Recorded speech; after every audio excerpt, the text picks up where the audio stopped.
Welcome, my name's Andrew Talbot and I'm going to take you on a whistle-stop tour of how to manage on-demand production with Gateway OMS.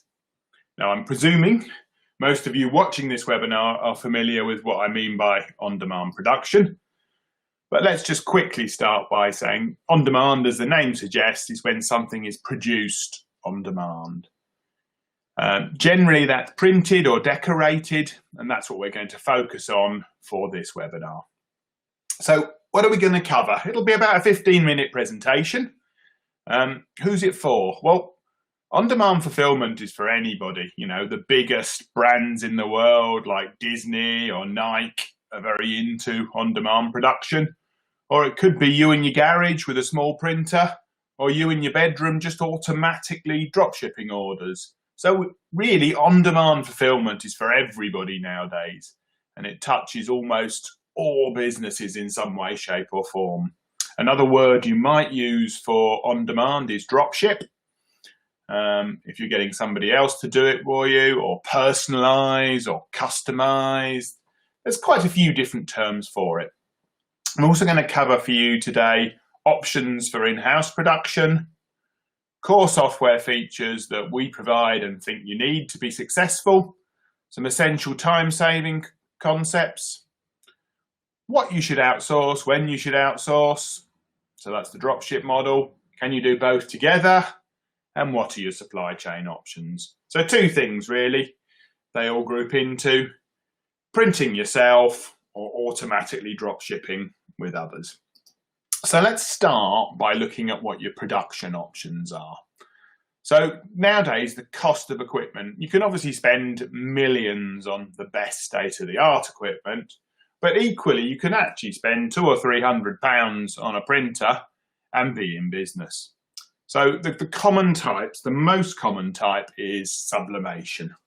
And this is at the cheaper end. Obviously you have big sublimation equipment, but ultimately that's when you print a transfer and use heat, either a press like the one you see on the screen or a round one for a mug, and then you press that into the substrate.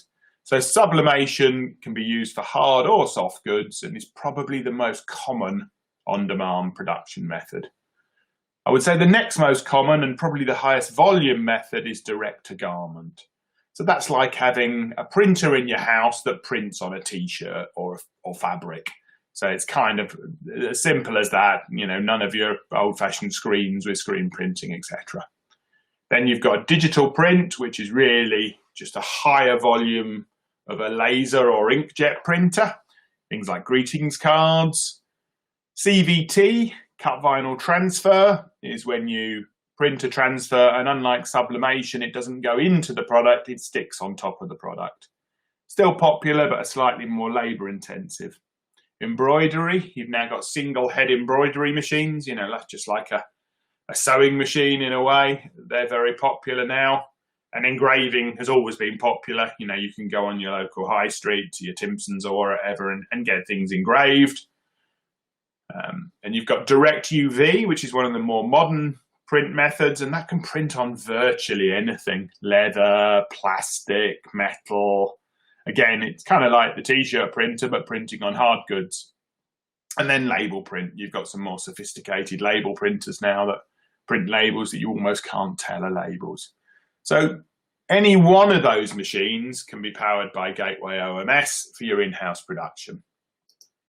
So that's then the most important thing really is that you can get orders automatically into your software. And we'll touch on order management in a minute, where you go and look at those.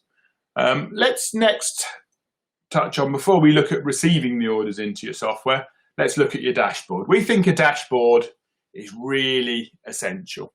So what Gateway OMS tells you, it tells you how many orders you've had in the last 24 hours, so a good day for this company. How many orders you've got where you're awaiting action, and then how many orders are on the shop floor at the moment, and then to give you a flavour of how you're doing, how many orders you've dispatched. Now we do have more sophisticated reporting if we look on the reporting tab that breaks that down into more details. But this kind of screen, if you're running your own production, is what you want to see. It sort of shows you the last few orders there and even tells you a more detailed summary. And then down the bottom here, which orders you've got some problems with, been sitting there for a while, which orders have come in with errors on. So that kind of screen is essential if you're running your own production. The next thing we should look at really is order management.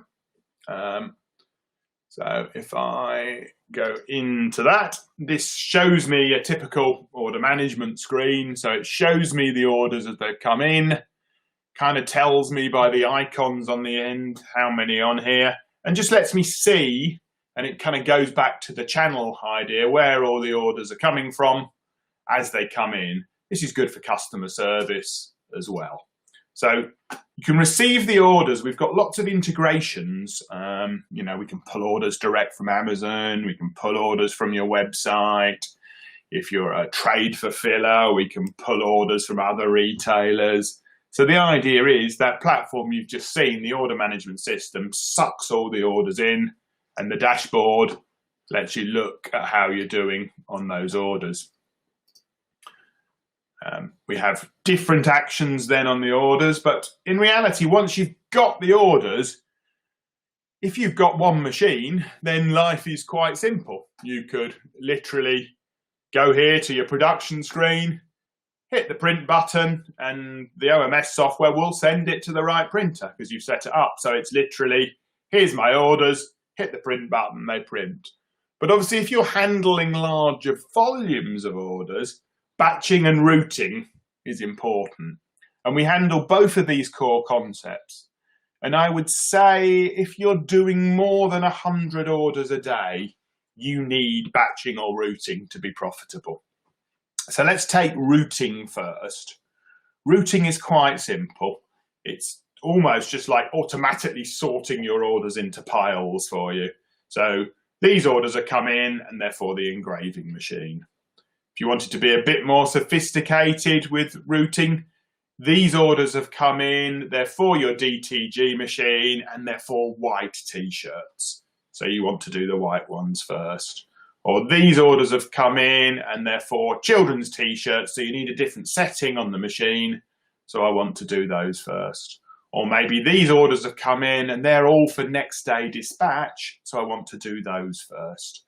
So we've got all of those tools built into the software where you can go to the production system on here and you can drop down by the different machines that are in your factory, if you like. So that's one way to handle it. Another way to handle it is what we call batching. Now, when you've got a range of smaller products, and the best option I can give you is probably something like a phone case, you can print them one at a time, that's fine. But obviously, if you print them 6 at a time, it's 6 times faster. So the idea is you use a sheet. So in the world of sublimation, you have a sheet of sublimation paper, and you can put those on it. In mugs, for instance, you know, quite often we've got customers that are printing mug transfers 96 at a time. So you can imagine that from a production point of view is much quicker. So some products lend themselves to batching. All products need routing really if you've got more than 100. So those are 2 key elements of Gateway OMS that you really, really need if you're going to run efficient on-demand production. Now, I've already shared with you the screen, the production screen. So let's. And it really is as simple on this screen as I'm running it simple and I go and hit the print. In terms of that, you then have a screen for dispatching. But when you're running higher volumes, you probably need to be using barcoding. So there are various different methods and we call them scan points. So down here are the different scan points. This is a display scan point, and you have a quality control scan point, an ad branding scan point, a batching scan point, and you've got various different options you can add sub-statuses in as well. But the principle here, if you imagine you're printing I don't know, you've got orders in for 200 t-shirts, and it will print out a little barcode label like you see on the screen for all the black t-shirts. So you'll then apply that label to the black t-shirts and then bring them up to your machine, scan it, and it will bring up this screen here. Then you can either scan the label again or scan it on screen, and it will transfer the artwork onto the printer and start printing. And that's the beauty of scan points. So you're not going off the screen, well, you're going off the label. So you have two options, really. I define it back here. And I'm sorry if I'm going fast for you, but I think I always try and make these webinars punchy to give you a 15-minute intro. Then at Custom Gateway, we love talking mass customization. So if you want to know how we can help you, always feel free to get in touch. Even if you're not using our system or anything, we just like talking about mass customization. So I've shown you the different scan points. I've shown you the production screen, and it gives you another example there of the scanning. One thing I do think is very useful on the scan points is you can see here it says times front, but it would tell you whether there's a back. And then when something gets to the end of the dryer, once you've printed it, if you scan to QC, it'll say, has it passed? But if it's a multi-sided item, it'll say you've got to take it back because it's got to be printed on the back as well.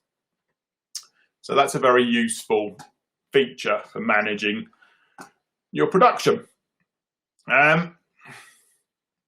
Printing integrations we've sort of touched on. I'm not going to go into RIP software now, but RIP is when you need to do more complex processing on your artwork to make it ready for your printer. Now, we've got automated ripping solutions. A typical example is CBT, where it needs to put a cut line around something, or maybe UV printing, where it needs to put a white base under something. So we've got integrations for all the print types we talked about, so everything can be automated. Because if you think of the principle, if you're processing 100 orders a day and you could save 2 minutes on an order, that's 200 minutes. If you're processing 1,000 orders a day and you could save 2 minutes on it, it's 2,000 minutes. So you can start to see why software like ours is so valuable. Another useful feature of the software is integrated labeling. And it's something Amazon and eBay have pushed, but we can produce, when we produce the dispatch label, or if you want to use a manual job sheet, that's the third option really that I haven't mentioned here, but you can print job sheets and then just scan the job sheets instead of standing the label on the product, depending on the type of product. And that can create labels that have already got the dispatch label in, or you can see there they've been batched, or you can produce the dispatch label at the time of production. So give you an idea, we integrate with almost all the shipping integration systems out there. We've got Royal Mail as well, you know, things like ShipStation are an aggregator that handle the US Postal Service. So almost all the main carriers we've got integrations with. So we can either create the shipping label at the beginning of the process, or when you scan the dispatch point at the end of the process. So hopefully that gives you a really whistle-stop tour of how we can help you set up your own on-demand production facility, whether it's for 10 items a day or 10,000 items a day, we can help. So the other side of the coin is outsourcing or drop shipping. Why do people do that? Well, really, no investment in extra kit. So if you want to try printing something but don't want to spend the money on a printer, you can drop ship it to start with, or drop ship it forever, depending on your business model. Obviously, it's easier to expand your product range. If you want to try something new, you haven't got the production equipment, you can try it. It's great for managing peak periods. So if you've got a small facility, but you get busy at Christmas, you can push it out elsewhere. It's obviously a lower risk strategy if you're a retailer for range decisions where you don't need to fill your warehouse out. You can just do things on demand, and easy to try new products. And obviously, if your skill is marketing, you can just sit in your, I always say bedroom, but probably not now, in your lounge or your study, and you can run your business and have 100 factories working for you all around the world. And there's all sorts of clever things like you can, if you want to sell in America, you can get American companies doing it. If you want to sell in Australia, Australian. If you want to sell in the UK, UK. Different subject, and it'll be on other webinars. But that's the key principal benefit of outsourcing.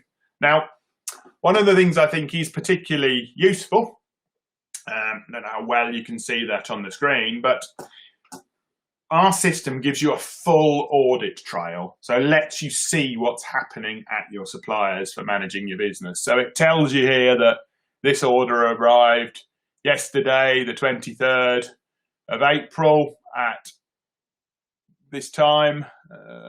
Where are we?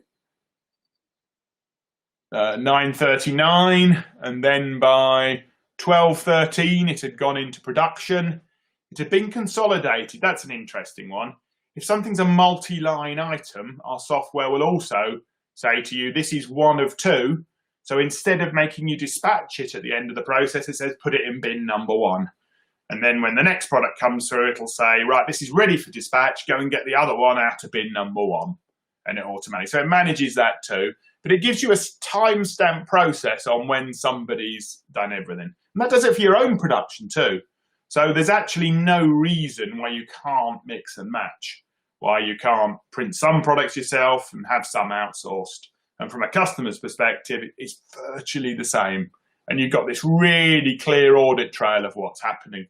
So it almost gives you the same level of control over your dropship suppliers as it does if you're doing it yourself in-house. And then we've got some useful supplier connection options at the end. In an ideal world, everybody uses Gateway OMS, and we've got a network of suppliers, which I'll talk about in a second, that can help you. But if your supplier doesn't use Gateway OMS, we can still connect to their own systems and pop orders into it.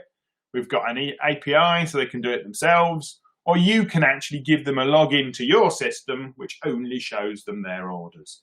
So the managing dropship, we've got quite a few, blue chip corporate clients that make all their suppliers log in to collect their orders from OMS because it's obviously a very controlled way. Or if they're bigger companies, they use the API to collect the orders. The other thing that's quite useful if you're using the dropship business model, people can print your paperwork. So all the suppliers will be passed your branded paperwork and your branding instructions. So from the customer's perspective, it appears like it's coming from you, from your business. So the system does that automatically. And finally, I just touched on it just now, we have probably about 400 suppliers around the world now that could print for you. So if you're looking for a dropship partner, please do talk to us because we're pretty likely to be able to help. And we've also pioneered this thing called the virtual product warehouse, which I'll just share with you for a minute. So virtual product warehouse comes in these categories. So if you're looking for products to sell, these are dropship product vendors that have already set up products. So you can see we've got a huge range, thousands of thousands and hundreds being added every day. So if we're interested in the sports industry, we can go down and find a generic category like boxing or a particular football club. Click on that club and then the screen will search out products from that club. So we can see here there's lots of different products for that club, and then the ability there is we hit the feeds button and it will create webhooks so you can pick them up automatically onto your website, retailer CSV or XML feeds, feeds for Amazon, feeds for different web platforms like Magento, Shopify, WooCommerce, feed for eBay, Rakuten, and we're developing more feeds all the time. So the idea then is if you want more products, not only to manage your dropship problem, we can help with that as well. So that really completes my whistle-stop tour. Hopefully, you now all understand a bit more about on-demand production. As always, there's a ton of information on our website at custom-gateway.com or .co.uk or .de, depending on where you are. And we're always happy to talk. So if you hit the contact us bit on our website, you'll get all our contact details. Thank you for listening. Enjoy the rest of your day.